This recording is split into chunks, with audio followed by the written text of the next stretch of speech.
Buenas noches, ¿cómo están todos? Bienvenidos y gracias por acompañarnos.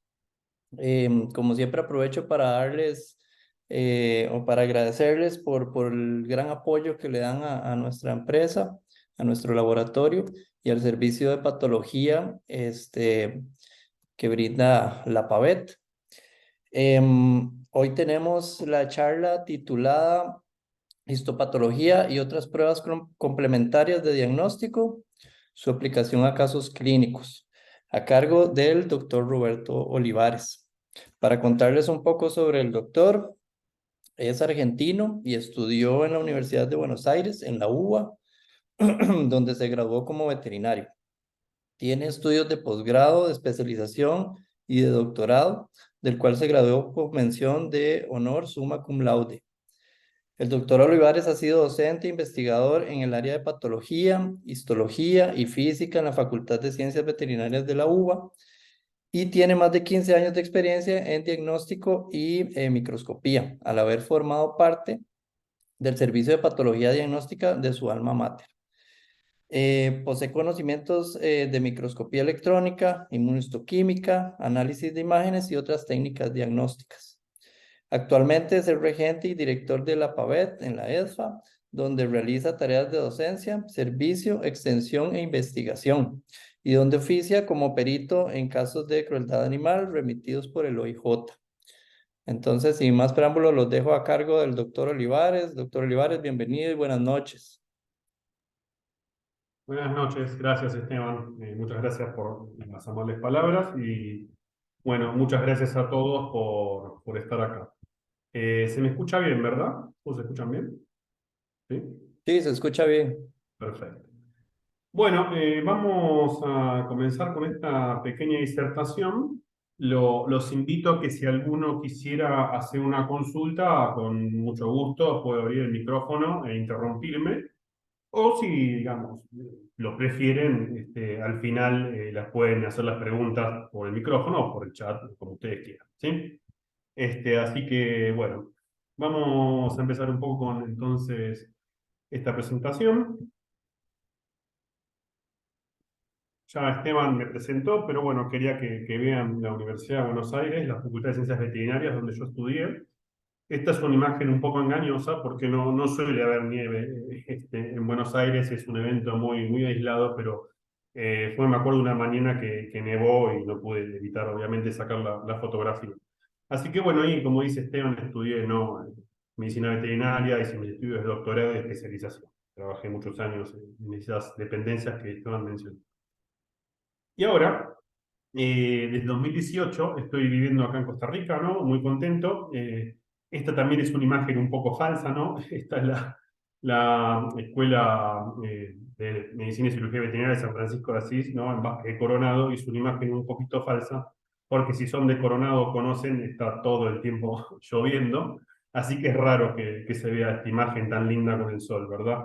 Y bueno, y allá atrás, bien ahí atrás, está la PAVET, ¿no?, que es el laboratorio de patología en el que trabajamos. Quien habla, ¿sí?, que soy el director. Y bueno, ahora está actualmente otro patólogo, que es el doctor Orjuela. En algún momento se los voy a presentar. Y después otros patólogos en formación, ¿no? La doctora Peña, el doctor Hidalgo, la doctora Solosa. Bien. Un poquito para que vean lo que hacemos. Nosotros hacemos histopatología, también trabajamos haciendo necropsias, ¿verdad? Para que sepan, necropsias de un animal que sea, ¿sí? Estos son algunos animales con los que hemos trabajado, sí, animales de vida silvestre y animales de producción y por supuesto perros y gatos, ¿no? He estudiado patología comparada, así que hacemos el diagnóstico de cualquier especie. No me meto mucho en peces, les voy a ser honesto, pero sacando eso, hago cualquier tipo de animal. Peces también cada tanto. Y bueno, como decía Esteban, también trabajamos codo a codo con el organismo de investigación judicial en casos de crueldad animal. Tenemos un convenio con ellos y más de una vez nos han mandado casos, como este caso que fue muy mediático, ¿no?, donde este pobre animal lo lanzaron desde un balcón, ¿no? Y bueno, nosotros estuvimos trabajando en la recuperación del cuerpo y los estudios que permitieron, ¿no?, juicio mediante, ponerle una pena a este individuo. Bueno, ya, bueno, habiendo sido presentado y comentándoles un poco lo del laboratorio, la idea de hoy es mostrarles algunos casos concretos que hemos tenido en el laboratorio y qué técnicas diagnósticas hemos utilizado, muchas morfológicas, ¿no? Que son nuestra especialidad, ¿no? Histoquímicas, pero también hacemos otras determinaciones que muchas veces las tercerizamos. Entonces, la idea es eso, ver un poco todos estos casitos con el detalle, ¿no? De qué técnicas se utilizaron en cada uno de ellas. Bueno, nosotros, cuando son casos de enfermedades infecciosas, estas son un poco las tinciones que de rutina manejamos en el laboratorio, las que están ahí listadas en esa listita. La hematoxina y eosina es la tinción que se hace de rutina, que siempre evaluamos todos los casos con HIE. Pero bueno, también hacemos GIEMSA, tinción de Paznos para hongos, Inicen para micobacterias, y todas estas que están acá, pero vamos a ir viéndolas con casos, ¿no? Para no hacerlo tan tedioso. Puse casos, una mezcla de cosas. No sé si hay gente que haga mayores, menores o animales silvestres, pero traté de poner un poquito de cada cosa. Y este es el primer caso de la noche, no son tantos, ¿sí? Este era un arahuata, un monito, que estaba con decaimiento y mal estado general. Y bueno, nos remetieron el cuerpo para hacer la necropsia y lo primero que impresiona, ¿no? Es la marcada ictericia que tiene este paciente, que se puede ver en las mucosas aparentes y en el tejido subcutáneo, ¿sí? Se ve más que evidente en las dos fotos. Y en cuanto a lesiones macroscópicas, estas son las dos que se vieron, cierto grado de hepatomegalia, casi del hígado, y esplenomegalia, ¿verdad? Y no mucho más, no había lesiones macroscópicas muy espectaculares que digamos. Y esta es la primera tinción que quiero mostrarles. Esto se llama toxina de docina, que es la tinción que hacemos para todos los casos por rutina, ¿no? Y acá tenemos el corte de hígado, donde lo que se ve es parénquima hepático, por supuesto, y que está distorsionado. Cada tanto se ven estos focos como este que está acá, ¿verdad? Parecen ser focos de necrosis. Y efectivamente, a mayor aumento se ve que hay grupos de hepatocitos que tienen pérdida del detalle celular, hay cambios vasculares, ¿no? Hay hiperemia. Todo esto apunta a una lesión inflamatoria necrotizante, aguda. Y acá está la gente. Ven que acá hay esta estructura quística que tiene estos pequeños microorganismos basófilos, ¿no? Redondeados, muy chiquititos. Eh, Y bueno, lo que hemos hecho también en este caso, en algún momento, fue hacer una impronta de la lesión, ¿no? Antes de ver la histopatología hicimos una impronta, y esta es la tinción de Gimensa que nosotros utilizamos cuando hacemos improntas, ¿verdad? Como es este caso. Y acá se ven las estructuras parasitarias que tienen esta forma de banana, como dice la literatura, y esto es muy sugerente, ¿no? Acá hay un hepatocito binucleado, esto es muy sugerente de toxoplasma, ¿verdad? Bondi. Se veían lesiones similares en el corazón, ¿no? Estas estructuras parasitarias, pero cuando uno está lidiando con estos protozoarios, algunos son muy contundentes, como esta imagen, estos toxoplasmas sin lugar a dudas, ¿no? Pero hay algunos que dan un poco de duda y ahí es cuando uno utiliza otras pruebas complementarias, ¿verdad? Bueno, en este caso la enfermedad la diagnosticamos como toxoplasmosis, el agente etiológico por supuesto fue Toxoplasma gondii, pero como les digo, como hay diferenciales, protozoarios que pueden dar lesiones similares, ni hablarle de corazón, hicimos PCR, por lo menos del hígado, y confirmamos, ¿no? Al aislar y amplificar la secuencia de ADN, que esto definitivamente era toxoplasma. ¿Sí? Puse corazón con signo de pregunta, pues estos animales también pueden tener la enfermedad de Chagas-Massa, ¿verdad? Por tripanosoma cruzi. Entonces, no lo descarto. Hicimos PCR solo del hígado. Así que bueno, acá tenemos HIE como para que vean la importancia que uno con la HIE, con la hematoxinidosina ya diagnostica, pero bueno, a veces las tinciones de Romanowski como la GEMSA para improntas es más que útil. Nosotros tratamos de comunicar todas las cosas que llegan al laboratorio con el permiso y obviamente haciendo participar a los clínicos que estén involucrados en el caso. Y este caso lo presentamos en una reunión de patología veterinaria argentina que se llama RAPAVE, que se hace cada 2 años. Entonces presentamos este caso. Bueno, si hay uno de mayores, este es un caso interesante. Nosotros trabajamos también con el diagnóstico de fetos abortados, ¿no? Nos llegan bastantes. Y siempre que haya un caso de un aborto, traten de evaluar la placenta, dar muchísima información. Acá, por suerte, nos mandaron este hígado, bueno, el feto, donde vemos el hígado, que tiene unos pequeños puntitos blancos, y la placenta, que la placenta ya es un poquito interesante porque si bien tiene mucho edema, y, digamos, está un poco autolítica y demás, uno ya puede ver en los cotiledones que hay zonas blanquecinas, ¿no? Que no deberían estar. Y el espacio intercotiledonario no se ve muy lindo que digamos tampoco. Así que bueno, pero con lo macro uno puede llegar a un diagnóstico tentativo, ¿no? La idea es confirmarlo. Y eso es lo que hicimos. Bueno, este es un corte de pulmón, ¿sí? En este pulmón lo que primero que llama la atención es que pareciera como que los alvéolos están colapsados, y efectivamente, pues es un feto, esto es atelectasia fetal, así que eso no es anormal, llama la atención, pero es normal. Lo que no es para nada normal son estas estructuras que están dentro de los alvéolos pulmonares. Esto de acá, que es compatible con queratina, y este pigmento marronado, ¿verdad? Que también está en las vías aéreas y que es sugerente de meconio. Tener meconio y queratina dentro de un pulmón fetal es indicativo de que el animal sufrió algún episodio de estrés, es lo que llamamos estrés fetal. Y en este caso estaba asociado a una lesión placentaria, ¿sí? Y este es el cerebro. ¿Ok? Acá tenemos un cerebro donde de nuevo hay lesiones sugerentes de un cuadro inflamatorio agudo, cambios vasculares, hiperemia, los vasos sanguíneos llenos de sangre, y un foco de necrosis, ¿sí? En medio del cerebro. Estas mismas lesiones se vieron en placenta y en hígado también. Y acá tenemos una tinción de Gram. ¿Ok? Y se ven ya en relación a los focos de necrosis estas agrupaciones de bacterias, sí, que son Gram positivas. ¿Ok? Nosotros hicimos cultivo de estos órganos, ¿no? Lo tercerizamos también, lo mandamos a otro laboratorio. En la PAVED hacemos solamente lo que es histopatología e inmunohistoquímica. El resto de las técnicas diagnósticas las mandamos a otras instituciones como la Universidad Nacional, la Universidad de Costa Rica u otros laboratorios privados. Y de hecho hicimos cultivo de esto, pero no tuvimos un resultado positivo. Y eso es lo que pasa con la listeria. La listeria no es tan sencilla de aislar, porque necesita un shock térmico, ¿verdad? No soy microbiólogo, pero entiendo que hay que tenerla un tiempito a una temperatura un poquito más baja como para favorecer su desarrollo, y ahí sí uno la aísla. Entonces no es algo muy sencillo que digamos. Pero por suerte, la histopatología, en el contexto de esa lesión placentaria y esas lesiones cerebrales hepáticas, más la presencia de bacilos gram positivos, es casi patognomónica esta enfermedad. Entonces no necesita un cultivo para saber que esto es listeria, ¿sí? Esta lesión por los bacilos es listeria y no puede ser otra cosa. ¿Ok?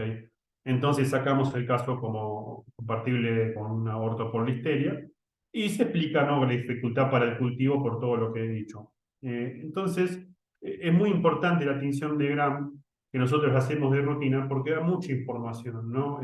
Cuando tenemos, por ejemplo, lesiones de impétigo, o la listeriosis, como acabo de decir, o la mancha, si fuera un bovino, ¿verdad? Ese tipo de enfermedades clostridiales, da mucha información la tinción de Gram en histopatología. ¿Ok? Entonces, esa es otra tinción que hacemos de rutina, que es la tinción de Gram. Este es otro monito, ¿sí?, que también nos llegó, pero esto nos mandaron los órganos formulados, no hice la necropsia. Entonces me llegó en formalina nomás fragmentos de hígado, de riñón y de varios órganos, y siempre teníamos esta lesión que se veía macroscópicamente como unos nódulos blanquecinos sobrelevados, y al microscopio esto es lo que se veía. Y si uno mira con detalle lo mismo en un riñón, son lesiones nodulares que tienen una zona central de necrosis, ¿verdad? Y está rodeado por un borde inflamatorio bien evidente.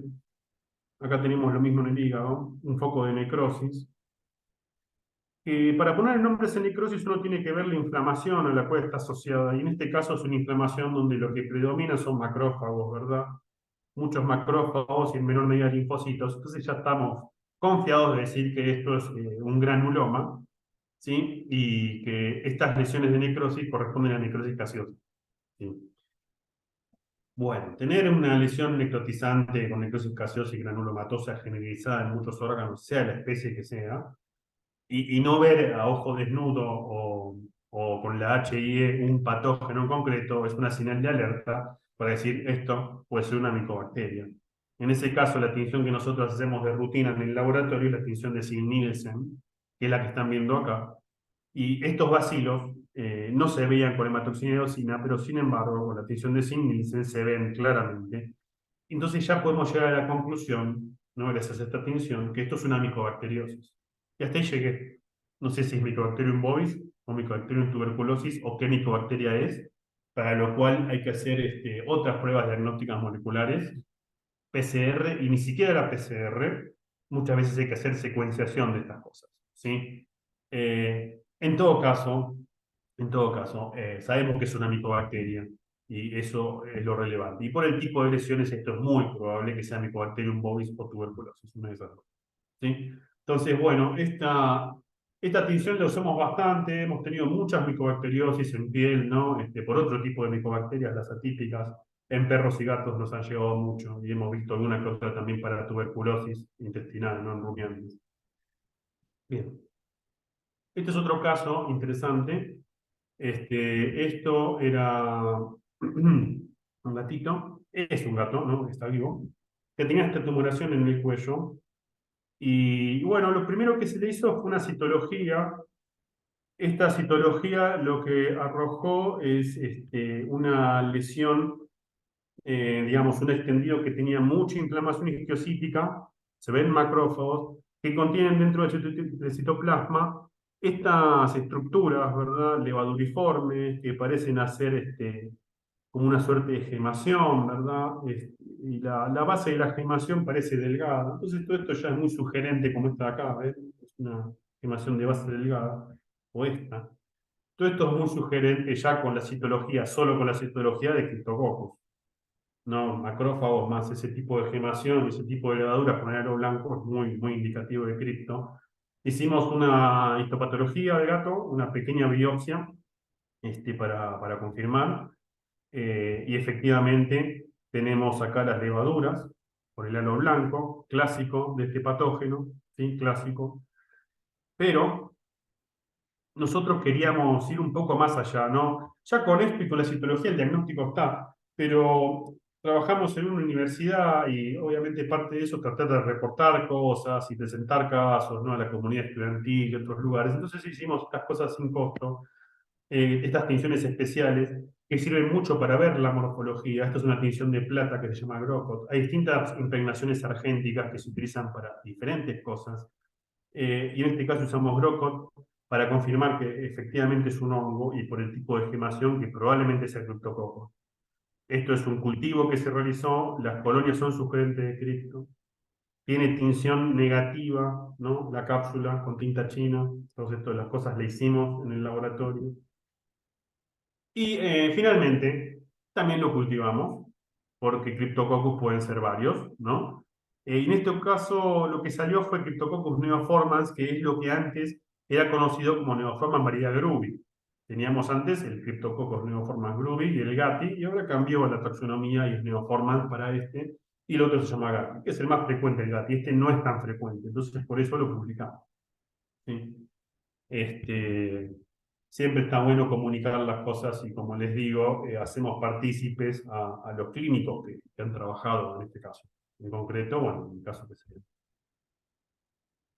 Bueno, entonces ahí tenemos tinciones para hongos como Grocott. Este es otro perro que tenía un cuadro de vómitos y nos mandaron la biopsia de estómago. Recibimos muchas veces biopsias de estómago, de duodeno o de colon. Y esta es la lesión que tenía la biopsia, donde se ve la mucosa del estómago, ¿sí? Fibrosis en lo que es la lámina propia del estómago, con algo de inflamación linfocitaria, poca, pero está. Y estas estructuras que están en las glándulas, en las luces glandulares y sobre la mucosa. Y la histopatología, la matroxina ya es muy sugerente por la morfología de una bacteria que tiene esta morfología, ¿no? Y que es el Helicobacter. ¿Sí? Hay una tinción adicional que se hace que aumenta la sensibilidad porque, digamos, yo con HI lo veo, pero a veces no es tan sencillo. Las cargas son bajas y uno por ahí no lo ve, ¿sí? Entonces siempre se recomienda hacer una tinción que se llama sol de toluidina, que las resalta mucho más. Entonces es mucho más fácil verlo, ¿sí? Comparen, digamos, la carga en este caso con la carga acá. Entonces, con azul de toluidina es mucho más evidente, y esto lo hacemos también de rutina cuando los clínicos lo piden, ¿verdad? Para ver Helicobacter. Entonces, esto es una gastritis linfoplasmocitaria y fibrosante, asociado a Helicobacter, no sé cuál, ¿no? Porque hay muchos Helicobacter, hay que hacer un cultivo. Y bueno, acá, si tengo que ser brutalmente honesto, no está 100%, es un poco, digamos, controversial el rol patogénico de Helicobacter en perros, ¿sí? Cada vez se tiende a pensar que efectivamente produce enfermedad. Sabemos que en humanos produce enfermedad, sabemos que en ratas, en ratones produce enfermedad, sabemos que en hurones lo hace. En perros no están del todo comprobados los postulados de Koch, y tampoco eh, se han hecho estudios, digamos, multivariados de esto. Entonces, o por lo menos no se han publicado. Yo sé que hay gente que ha trabajado en esto y me dicen, mirá que esto tiene que ver, pero no lo tenemos publicado. Entonces, por ahora, la literatura actual dice que es por lo menos controversial, ¿sí? El rol del Helicobacter en cuanto a gastritis. Yo obviamente cumplo en informarlo porque siempre lo piden los gastroenterólogos y ciertamente debe tener algo que ver, pero falta un poquito de información para mí, ¿sí? Yo cumplo en informando. Bueno, esas son tinciones que nosotros, como la sol de toluidina, del Helicobacter, que usamos de rutina para lo que es el diagnóstico de enfermedades infecciosas. Acá les voy a mostrar algunas otras tinciones para otras enfermedades metabólicas, ¿no? Y degenerativas, que también nos suelen llegar al laboratorio. Estas son algunas de las otras con las que trabajamos: tricrómicos, azul de Prusia para hierro, ¿verdad? Paz, tanamina plata de Jones. Algunas de estas también se pueden utilizar para infecciosas, ¿no? Bueno, este es otro caso. Esto es un equino que nos mandaron el hígado, nomás. Esto es lo que nos llegó al laboratorio, un hígado bastante autolítico, porque hicieron la necropsia en San Carlos y no tenían formalina, entonces nos mandaron refrigerado. Y lo primero que impresionaba es que estaba asociado a estos grandes coágulos de sangre que distorsionaban incluso lo que es la morfología del órgano. ¿Sí? ¿Ven cómo está esta hemorragia severa, este coágulo que está asociado a la cápsula? Y esta liptopatología, ¿sí? Donde lo que vemos, lo primero que llama la atención, es que los hepatocitos parecen como chiquititos, están como atróficos.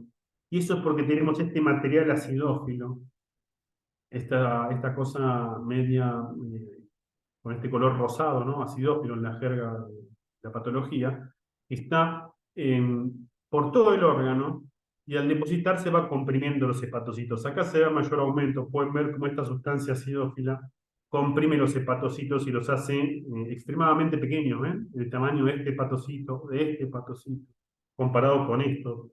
Están sumamente atróficos. Y esta sustancia acidófila puede ser tejido conectivo. No tiene ese aspecto, pero podría ser, y más es un órgano autolítico, ¿no? Hay falsos negativos, como en toda técnica. Pero si hacemos la tinción de rojo Congo, nos quedamos tranquilos, ¿sí? Esto es rojo Congo positivo. Y si aún así tenemos dudas, lo vemos con luz polarizada, que tenemos polarizador en el laboratorio. Y eso es lo que pasa con el amiloide. ¿Sí? El amiloide toma la tinción de rojo Congo y con luz polarizada adquiere esta coloración. Así que esto fue un caso de una amiloidosis, y hasta ahí llegamos con el diagnóstico. La amiloidosis, ustedes recordarán que puede ser asociada a discrasias de células B, tumores como el mieloma múltiple o los plasmocitomas, o puede estar asociado también a inflamación crónica, ¿sí? Eh, Otras opciones más raras son los amiloides asociados a enfermedades congénitas genéticas hereditarias. Solo viendo el hígado no tengo forma de saber eso, a menos que haga técnicas como inmunohistoquímica y demás, que no las tenemos disponibles, ¿verdad? Así que, pero bueno, eventualmente se podría mandar otros centros de diagnóstico que hagan esto. Yo sé que en Norteamérica, por ejemplo, hacen inmunohistoquímica para determinar qué tipo de amiloides. Acá no tenemos tanta casuística como para, de amiloidosis me refiero, como para justificar eso. Estamos de a poco adquiriendo marcadores nuevos y nuevos y nuevos, pero tratamos, como es una técnica costosa, de adquirir los marcadores que se utilicen más, que ya vamos a ver cuáles son. Bien, acá tenemos una danta, ¿sí? Tapir, con mal estado general, y eso era toda la información que teníamos. No hice la necropsia, el doctor Campos Camacho hizo la necropsia, y me mandó un pedazo de hígado. Esta es la foto macroscópica que él tomó de la lesión. Ya el hígado tiene un aspecto irregular y una coloración negruzca con zonas doradas. Esto ya es muy, muy sugerente de la enfermedad, ¿sí? Pero bueno, como siempre, hay que verlo al microscopio, ¿no? Hay que verlo al microscopio. Y esto es lo que se veía, ¿no? Un hígado sumamente autolítico, ¿ok? Hacía la danta, había muerto y estuvo mucho tiempo al sol, entonces los órganos estaban muy autolíticos. Pero alcanzamos a ver que esto, por lo menos, que es un hígado, y que está asociado a este material acidófilo que parece distorsionar la arquitectura del hígado. Y tenemos también estas pequeñas estructuras que tienen esta coloración media parda. A mayor aumento vemos que estas estructuras, dijimos, puntiformes, media pardas, corresponden en realidad a macrófagos que tienen este pigmento intracelular dorado que es sugerente de hemosiderina, hierro, ¿no? Un pigmento de almacenamiento del hierro. Pero como estaba muy autolítico y uno puede ser engañado cuando evalúa muestras que no están bien procesadas, que están mal fijadas o que son de cadáveres que tienen cierto grado de putrefacción. Estamos muy acostumbrados a eso en nuestra calidad de peritos forenses, ¿verdad? Siempre vemos muchas veces cuerpos muy, muy descompuestos. Entonces usamos técnicas especiales como tricrómico de Masson, que lo que permite ver es el tejido conectivo, que es esto azul. Entonces podemos ver que no solo eso que se veía acá, no solo esta parte, el tejido conectivo, sino que el tejido conectivo está prácticamente por todo el órgano. O sea, tenemos un depósito de tejido conectivo difuso y severo que afecta a la totalidad del órgano. ¿Sí? Ahí se da mayor aumento. Y esos macrófagos que tenían hemosiderina lo confirmamos con el azul de Prusia, que permite ver hierro. Entonces tenemos una enfermedad con mucho tejido conectivo y asociado a mucho hierro, ¿sí? Así que en realidad tenemos dos cosas en detalle del hierro, ¿verdad? Tenemos por un lado una hemocromatosis, que es una enfermedad de almacenamiento del hierro, donde se acumula hierro de forma exagerada. El hierro, por medio de la reacción de Fenton, produce radicales libres que producen lesiones, y esas lesiones van a reparar por medio del tejido conectivo, y ese tejido conectivo, cuando afecta a la totalidad del hígado, vamos a llamarlo cirrosis. Entonces tenemos una hemocromatosis que lleva a una cirrosis. Causas de hemocromatosis hay varias. Siendo un animal de estas características, lo primero que uno sospecha es un problema dietario, ¿sí? Eso se determina, ¿no?, mediante anamnesis, que no pude hacerla. Y después hay otras causas menos probables, ¿no? Deficiencias de algunas enzimas, alteraciones de algunos transportadores del hierro, entonces ya son genéticas hereditarias, ¿verdad? Transfusión de sangre no repetidas, que claramente no es la causa. Así que hay varias causas de hemocromatosis. Nosotros llamamos al diagnóstico de hemocromatosis, que dará para el clínico tratar de ver el puzzle y determinar qué fue lo que pasó. El médico me comentó que parece un tema vital. Este es un perezoso, de nuevo, poca anamnesis, decaimiento, mal estado general, no es culpa de nadie, a veces esa es la clínica, todos lo saben. Y el doctor Brautigam lo que vio fue este material blanquecino asociado a lo que es el tejido subcutáneo, y él lo tocaba y me decía que era como tocar una piedra. Y esta es la histología, ¿sí? Entonces, ese material blanquecino corresponde a calcio, a depósitos de calcio. Hay veces que para salir de la duda, ¿no?, ese calcio estaba no solo en el subcutáneo, sino también en la túnica media de los grandes vasos, ¿no?, como esta aorta. Para salir de la duda, uno puede hacer una tinción de Boncosa, que también la hacemos en el laboratorio, ¿no? Entonces el calcio adquiere esta coloración amarillenta a negruzca. Alguno me dirá, pero esto obviamente es calcio, no puede ser otra cosa. Sí, estoy de acuerdo, pero hay veces que el calcio, cuando es algo sutil, no algo como esto, es difícil de diferenciar de acúmulos muy, muy juntos, muy, muy aglomerados de bacterias. Entonces ahí sí sirve esta tinción. Y por supuesto también sirve si uno quiere publicar las cosas, ¿no? Porque al final de cuentas, la idea de estas tinciones era hacer la foto para la publicación. Bueno, ¿qué puede producir una hipercalcemia tal que este calcio se deposite en todos los tejidos? Bueno, ahí empezamos con los hiperparatiroidismos, ¿verdad? Primario, tumor de paratiroides o hiperplasia idiopática bilateral paratiroides. pseudohiperparatiroidismo, ¿no? Un tumor que produzca un péptido parecido a la paratormoma, linfoma, ¿sí? No tenía nada de esto. O pueden ser los hiperparatiroidismos secundarios nutricionales y renales. Y este tenía un problema renal. Entonces, en este caso, la causa de ese depósito de calcio eran las lesiones renales. Acá tenemos el riñón, tenemos todo este tejido conectivo que va disectando los túbulos y los glomérulos y los separa, ¿sí? Esto no es normal. Hay un montón de otras lesiones en este riñón que superan el alcance de esta pequeña charla introductoria, pero para que vean, si sean lesiones especiales, las que usamos en los casos de los problemas renales, ¿no? Tricrónicos para evaluar fibrosis, ¿sí? PAS para evaluar, por ejemplo, engrosamiento de las membranas basales, glomerulares o del mesange interno. Las glomerulonefritis son PAS positivas, por ejemplo, en el caso era positivo. Y también metanamina de plata de Jones para evaluar membrana reticular, ¿no? La lámina reticular de la membrana basal, que también están engrosadas. Vean el engrosamiento que tienen. ¿Sí?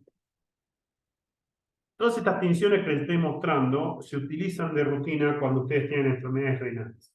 Con la HIE, con la hematoxilina, uno puede llegar a un diagnóstico, ni hablar en este caso que el diagnóstico es fácil, una nefrosclerosis con calcificaciones metastásicas generalizadas.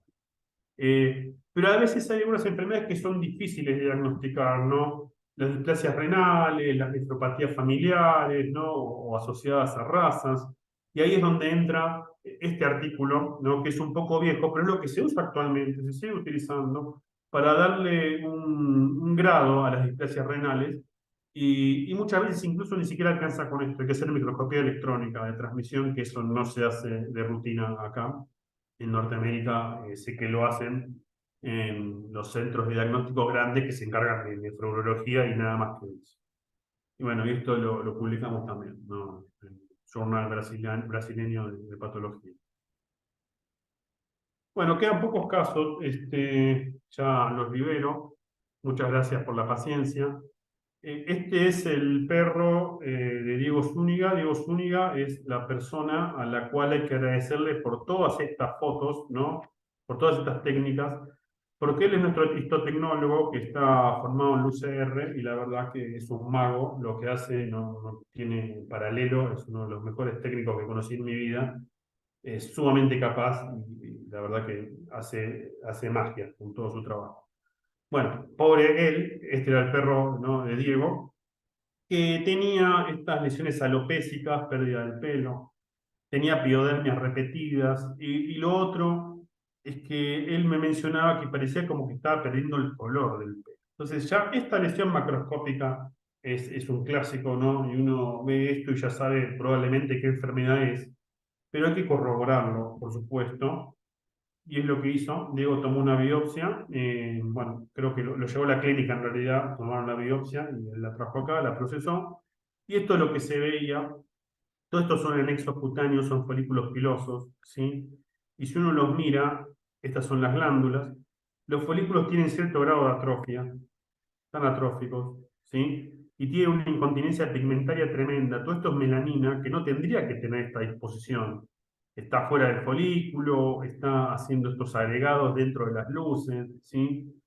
Y tenemos atrofia de folículos pilosos. Así que estas dos lesiones son altamente compatibles con una alopecia por dilución de color.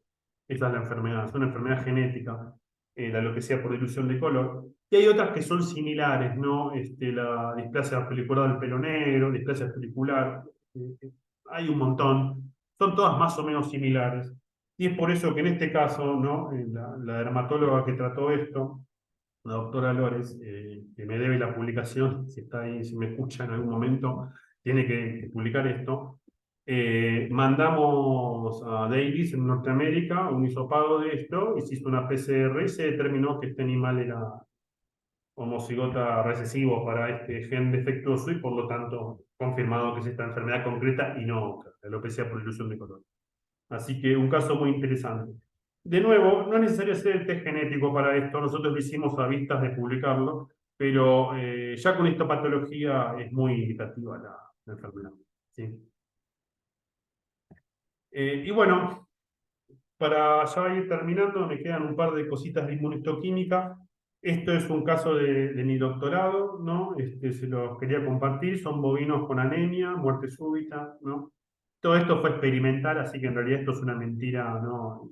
Una mentira blanca, porque es una reproducción experimental de una enfermedad que es la deficiencia de cobre. Yo hice mi doctorado en deficiencia de cobre en rumiantes.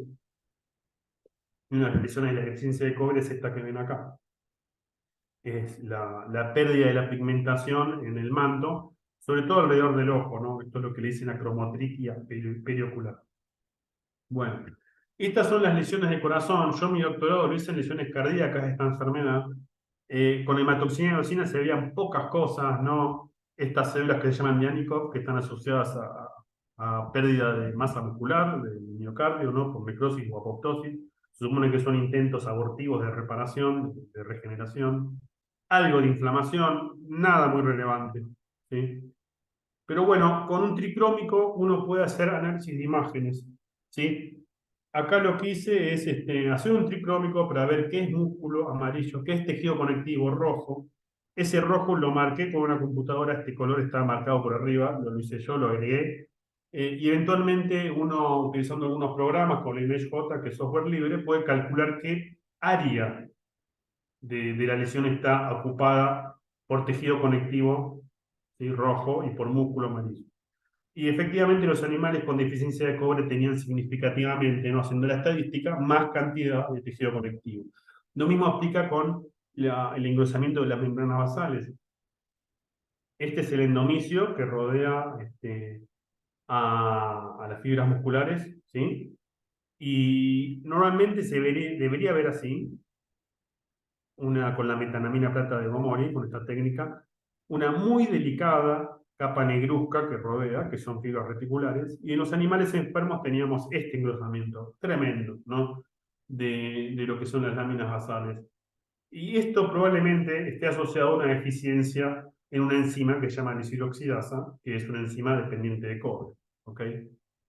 Bueno, y con microscopía electrónica uno puede ver un corazón normal, este es una fibra miocárdica, estas son mitocondrias, esto es normal, y este es el animal afectado, donde tenemos las mitocondrias todas destruidas, con edema, pérdida de crestas, pérdida de los sarcómeros, ¿no? Un montón de alteraciones, ¿sí? Entonces, nomás como para, esta es la publicación, como para entender esto, la deficiencia de cobre es una enfermedad en donde se produce estrés oxidativo, y ese estrés oxidativo termina dañando, generando una lesión redox, ¿no? Por radicales libres, el músculo, ¿ok? En este caso el corazón. Eh, Eso termina reparando con tejido conectivo, por eso hay tanta fibrosis y engrosamiento de las membranas basales por la malfunción de una enzima, que es la lisiloxidasa. Todo esto por la deficiencia de cobre, y sin tinciones especiales y sin microscopía electrónica, nada de esto se ve, ¿sí? Bien, para terminar, neoplasias, dos palabras. Eh, Esto es un canino, un American Stafford. Esta es la tumoración que más vemos, ¿sí? Con dificultad respiratoria y vómitos. Y el animal estaba con disnea por esto, porque en el pulmón tenía los bronquios ocluidos, ¿no? Totalmente colapsados y tapados por este moco, ¿sí? Que es moco producido por las glándulas, por las células caiciformes de los bronquiolos, ¿no? Y esta es la causa. En el hígado se veía estos nódulos, ¿sí? Que están compuestos por una proliferación de células redondas, que acá las ven, que no me dice mucho esto, porque son células redondas y no tienen absolutamente ningún tipo de diferenciación que me permita decir qué célula redonda es. Pero sumado a las lesiones de pulmón, uno ya sospechaba que puede ser, ¿sí? Esas mismas células redondas neoplásicas también estaban dentro de los vasos sanguíneos, formando émbolos neoplásicos, como se ven acá, en el pulmón, ¿sí? Donde ustedes quieran, en todos lados están. Y bueno, si uno hace una FIEMSA, una tinción de FIEMSA, ya los gránulos metacromáticos se tiñen y uno los ve, y claramente estos son mastocitos. Entonces, esos tumores que tenía este perro en el hígado eran mastocitomas, ¿sí? Eran mastocitomas metastásicos, tenía historia de haber tenido mastocitomas en piel este paciente, ¿sí? Y el tema con los mastocitomas es que producen un síndrome histaminérgico, porque liberan histamina, y la histamina produce úlceras en forma exagerada, por supuesto, úlceras estomacales, que tenía este paciente, tenía eso, por eso los vómitos. Y también produce una hipersecreción de moco, ¿verdad? Lo que produce el taponamiento de las vías aéreas y la disminuye. Entonces, todo esto se puede explicar simplemente por toda esta atención, ¿no? Con este algoritmo de diagnóstico. ¿Sí? Entonces, esto era metástasis de mastocitoma. Bien. Y como dije, todo se explica por la histamina. Bien, y lo último, con esto me despido, son dos casitos, tres pequeños casos de inmunistoquímica para que vean. Nosotros hacemos inmunistoquímica, como les dije, para las cosas que más llegan al laboratorio, ¿no? Para los tumores que tienen mayor incidencia, por lo menos en nuestro registro. Y de a poco vamos agregando más marcadores y eventualmente, con suerte, podamos meter marcadores más raros, ¿no? Pero bueno, todo esto de a poco. Somos un laboratorio que empezó en el 2018. Si bien yo tengo muchos más años de experiencia, acá en Costa Rica estoy en el 2018. Entonces, a veces la inmunohistoquímica sirve para diagnosticar, ¿sí? Para saber qué tumor es. Como en este caso, esta era una perrita que tenía un tumor en una falange y esta es la histopatología de ese tumor, la HI, donde uno ve el hueso, la neoplasia, y ya se ve cómo esta neoplasia se mete en el hueso, cómo lo infiltra y va produciendo osteólisis. ¿Ok? El Bete sospechaba un osteosarcoma, pero cuando vimos la histopatología le dije, sí, puede ser un osteosarcoma, pero fíjate que son un montón de células que tienen una forma más o menos ausada, que parecen formar estos canales vasculares, que están llenos de sangre, todos estos glóbulos rojos. Digo, cuidado que no sea un hemangiosarcoma. Entonces teníamos esa duda. Estos canales vasculares, ¿es porque es una neoplasia de vasos sanguíneos, un hemangiosarcoma, o es porque es un osteosarcoma telangiectásico? Que estos vasos sanguíneos están formados por células neoplásicas. Y esto es importantísimo, porque el hemangiosarcoma, probablemente con la cirugía, es curativo, ¿sí? Si lo agarramos rápido. Y los osteosarcomas son sumamente agresivos, entonces era vital saber si es uno u otro. Y hay que hacer inmunohistoquímica, no queda otra. Entonces lo que hacemos es un marcador para vasos sanguíneos, que es el factor de von Willebrand, pero se puede usar otros, como el factor 8, CD31. Este es el control, otro tejido de otro canino, donde se ve que la inmunohistoquímica marca los vasos, y este es el tumor. El control interno anda bien, este es un vaso sanguíneo marcado, pero miren todas las células neoplásicas y se ve el fantasma de los glóbulos rojos. Las células tumorales no fueron positivas a von Willebrand. Entonces esto, ahora sí, sin duda, es un osteosarcoma telangiectásico. Malas noticias para el paciente, pero ya permite establecer un protocolo, ¿no? de quimioterapia. Esto es un tumor de paladar en un perro, que es una proliferación de células redondas. Uno lo mira y ve una proliferación monomórfica de células redondas, probablemente es un linfoma. Y de hecho lo sacamos como linfoma, aunque puede ser otra cosa. Los tumores de células redondas son muy traicioneros, engañan. Y está bueno hacer inmunohistoquímica, porque no es lo mismo tratar un linfoma de células B que un linfoma de células T. ¿Sí? Entonces, se hace la inmunohistoquímica, esto es un marcador para células B, este es el control, un linfonódulo. ¿Sí? Y este es el tumor, negativo. Entonces, un marcador de células B, yo negativo. Este es otro de células B, también negativo, el control y el tumor. Y este es el CD3 que se utiliza para células T. Acá tenemos el linfonódulo, está tomando la zona perifolicular, el control está bien, y el tumor es de células T. Entonces, esto es un linfoma, ¿sí? Y con eso lo diagnosticamos. Y bueno, por supuesto, la terapéutica cambia. No es lo mismo tratar uno que el otro. Y este es el último caso. Este es una tumoración de piel en un perro. Acá el diagnóstico es sencillo. Son células redondas con algunos organelos basófilos.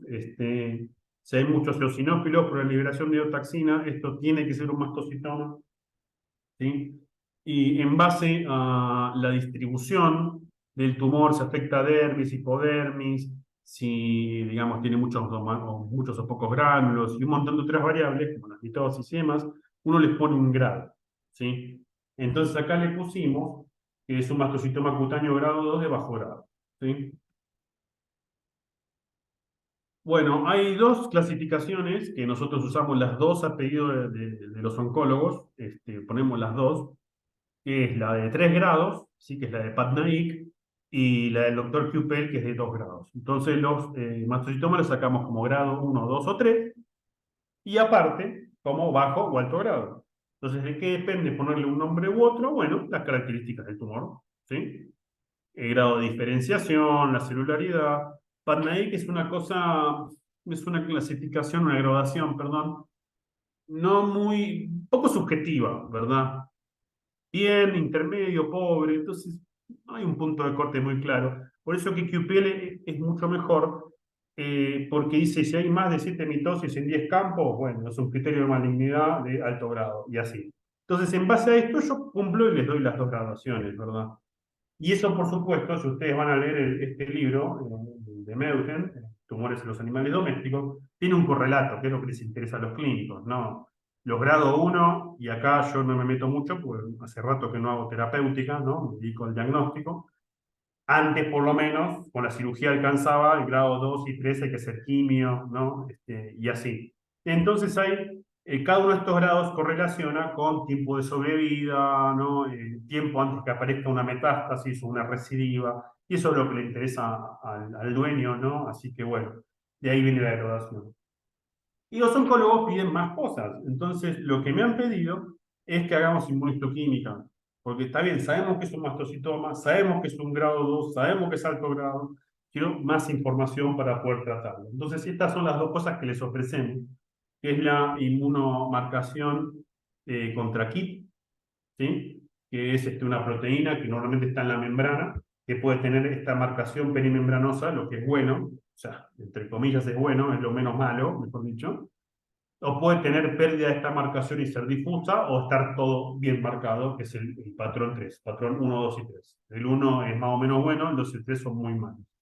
Y lo otro que hacemos es el índice Ki-67, que es básicamente contar 1.000 células y de esas 1.000 células ver cuántas son positivas. Ki-67 es un marcador de proliferación celular, ¿sí?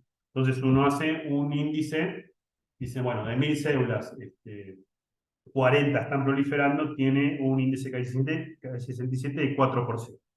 Entonces hay puntos de corte, ¿no? Que por arriba está el índice Ki-67, esto es de pésimo pronóstico, por abajo es tratable, ¿sí? Entonces esa es la lógica del pronóstico, y esto es un diagnóstico que nosotros mandamos eventualmente, ¿no? Un mastocitoma cutáneo grado 2, bajo grado, con marcación de KIT tipo 1, índice Ki-67 de 2,4. Ese es un diagnóstico que nosotros sacaríamos cuando se asigna. Y de nuevo, esto al oncólogo le sirve para dar pronóstico y tratamiento. ¿Sí? Ahí ya no me meto, insisto, porque no es mi área. Bueno, con esto terminé. Les quiero nomás unas pocas diapos para mostrarles un poco lo que ofrecemos y un par de comentarios y ya termino. Y escucho dudas, estuvieron muy calladitos, así que por ahí se guardaron dudas para el final. Con VetLab, que trabajamos muy en conjunto, hacemos citologías y citobiopsias, que esas las ve el doctor Ricardo, ¿no? Todo mi respeto, la verdad que es impresionante lo que sabe y lo que diagnostica. En la PAVET nos encargamos de lo que es la histopatología y la inmunistoquímica, y también hacemos necropsias y hacemos necropsias a campo también. Nos podemos trasladar con el equipo a hacer necropsia a una clínica. ¿Ok? Y simplemente a modo de recordatorio, un poco qué es lo que se manda para histopatología, perdón. Esta es la muestra ideal, ¿sí? Muestras de 0,5 a 1 centímetro de espesor, formalina al 10, o formol, que es lo mismo, al 10% en relación 10:1, ¿no? O sea, por cada parte de muestra, 10 de formalina. Si quisiera hacer inmunistoquímica, se puede usar formalina baferada, pero no es necesario. Yo hago inmunistoquímica de muestra con formalina común y corriente y andan bien. Es lo ideal para la foto, pero no es necesario. Recuerden que la temperatura es ambiente, esto no se refrigera. Si ustedes refrigeran una muestra con formalina, lo que hacen es que la formalina no difunda y los tejidos no se fijen y sufren autólisis y después no se ven al microscopio. Entonces, temperatura ambiente, ¿sí? Tratar de no congelar los tejidos, el hielo intracelular rompe las células, no se ve nada al microscopio, y en lo posible tomar tejido sano y enfermo. Para ver si es un carcinoma, necesito ver cómo esas células se infiltran y cómo se comportan con el resto de los tejidos. Si es solamente el nódulo, no puedo informar bordes libres o no veo el crecimiento. Entonces, en la medida que se pueda, por supuesto, hay tumores que se hace lo que se puede, es lo ideal. Y frascos de boca ancha y de plástico. ¿Por qué?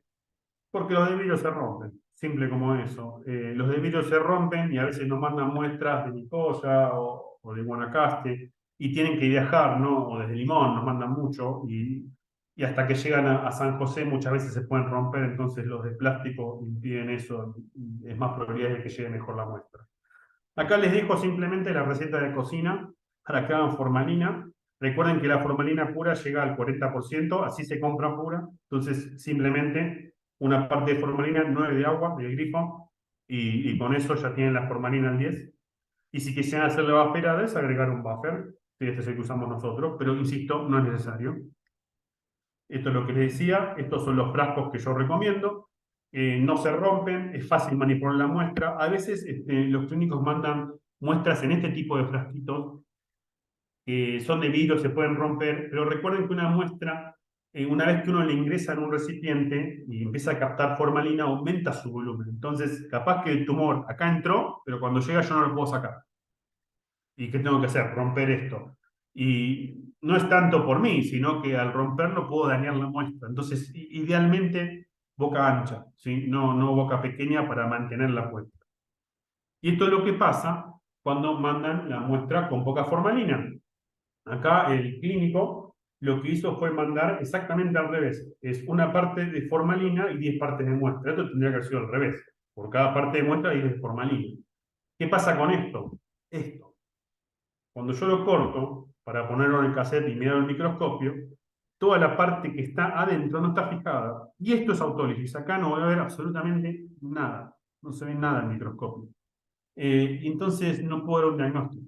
Y tengo que informar muchas veces que la muestra está autolítica y que se dificulta el diagnóstico porque no se ve el detalle celular. A veces se puede sacar información, a veces ni eso. Entonces es mejor, el punto clave en todas estas técnicas diagnósticas es la toma de muestra. Eso es lo principal, ¿sí? Entonces respetar esa diapo que eso son raros.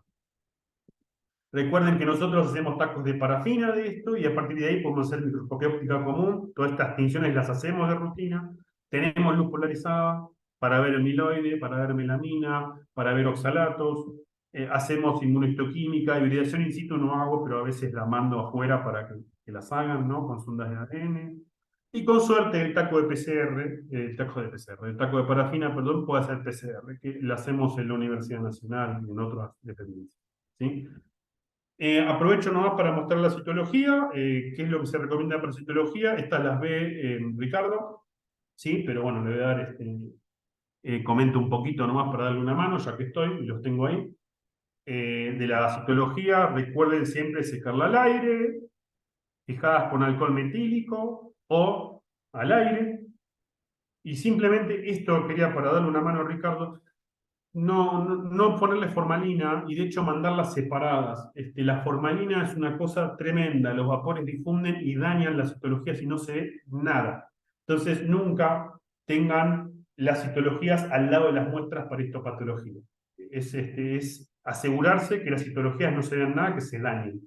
Yo he visto muchas clínicas donde tienen ahí no sé, quirófano, un estante, y tienen los frascos con histopatología y ponen las citologías al lado. Eso no se puede hacer. Lo único que hacen es garantizar que después no se vea la citología y que el pobre doctor Ricardo esté sufriendo. ¿Sí? Entonces, simplemente como recordatorio. Bueno, esta es una charla que yo di antes con el doctor Ricardo, entonces para bromear con él, ¿no? Para molestarlo, puse esta imagen, porque siempre está en la discusión, citología o histopatología, ¿no? Entonces yo para molestarlo puse esto, ¿no? Como que la biopsia es mejor. Pero no estoy de acuerdo, la verdad, porque son dos técnicas distintas. Hay cosas en las que la citología es claramente superior, como el diagnóstico de tumores de redondas, por ejemplo, un TBT, un tumor venéneo transmisible con citología fácil, con histopatología es muy difícil. Para ver el detalle de algunos patógenos, leishmania, la citología es mejor, es superior para histoplasma, la histopatología no. La histopatología, por supuesto, sirve para gradificar las cosas, para ver si infiltran, si hay bordes libres. Entonces son dos técnicas distintas, no son enemigas, no hay una mejor que la otra. Una tiene puntos fuertes y débiles y la otra también. Entonces, esto, como les digo, fue simplemente para molestarlo, Ricardo, pero rápidamente puse esta explicación. Esta es la visión de cómo yo creo que son las cosas, ¿sí? Y así como trabajamos en la PAVE. Ustedes tienen acceso al chat, ¿no?, que maneja Esteban. Eventualmente le pueden mandar preguntas sobre cómo tomar una muestra, sobre qué técnicas se recomienda hacer, qué marcadores para inmunohistoquímica, cómo proceder. Incluso nos pueden mandar información.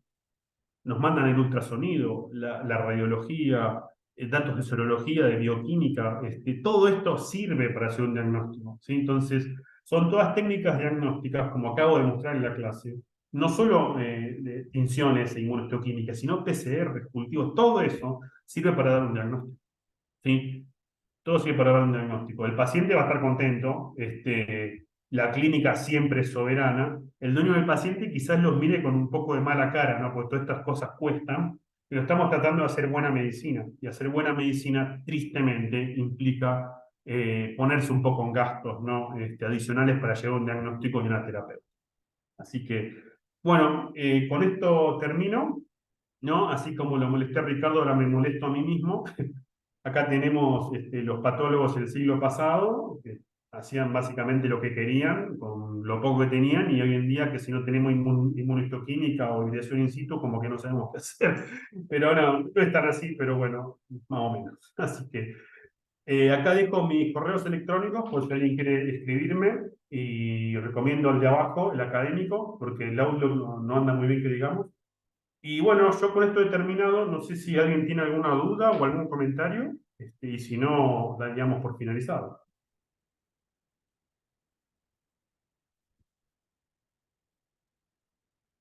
Por el momento no hay dudas en el chat. No sé si alguien quiere abrir el micrófono. Bien. Si son tímidos, me pueden mandar un mail, ¿eh? No pasa nada.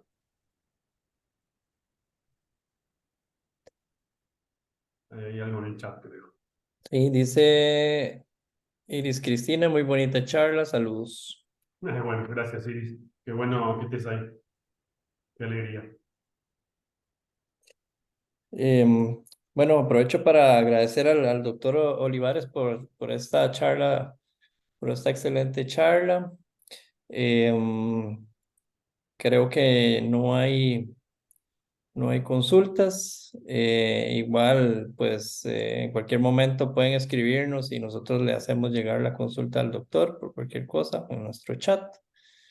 Em, y bueno, si no hay más consultas, podemos cerrar la charla. Buenas noches a todos y muchas gracias por participar. Igual de nuevo, Doc, muchas gracias y no sé si quiere despedirse. Bien. Bueno, gracias Esteban y gracias a, bueno, Iris. Muchísimas gracias por conectarte y por tu mensaje.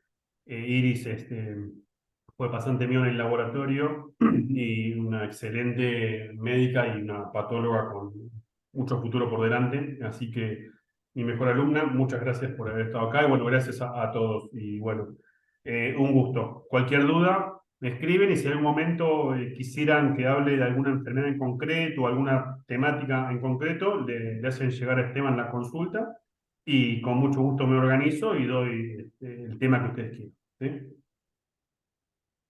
Así que bueno, Perfecto. buenas noches. Muchas gracias. Buenas noches. Adiós.